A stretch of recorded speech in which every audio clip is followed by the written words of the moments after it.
Umaga pa lang ay gumagayak na ang magsasaka.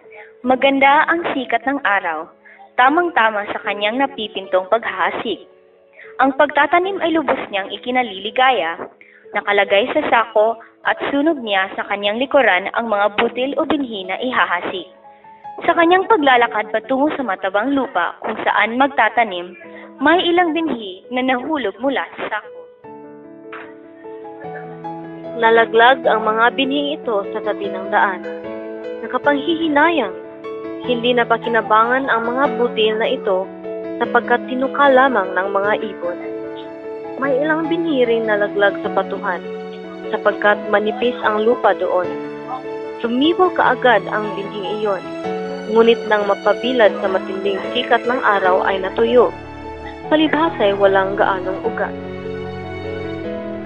May mga binhi namang nalaglag sa dawagan. Lumago ang mga dawag at ininis ang mga kawawang binhi. Hindi nagtagal, sila'y namatay. Ngunit ang binhing nalaglag sa mabuting lupa ay nag-uhay.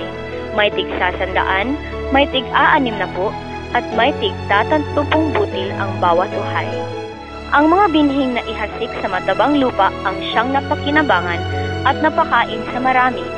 Ito rin ang lubos na nagbibigay ng kasiyahan sa mga magsasaka noong araw ng pag-ani.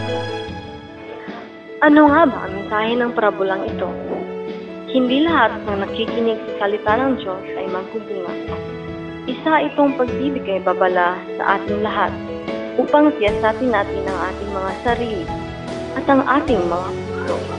Kung tunay nga bang tinanggap natin ang salita ng Diyos sa ating puso at kung ito ba'y ating pinamumuhay. Ang salita ng Diyos na ipinamumuhay ay nagbubunga ng mabubuting gawa gaya ng pagmamahal sa kapwa. Ang parabola at ang talinhaga tungkol sa panghahasi.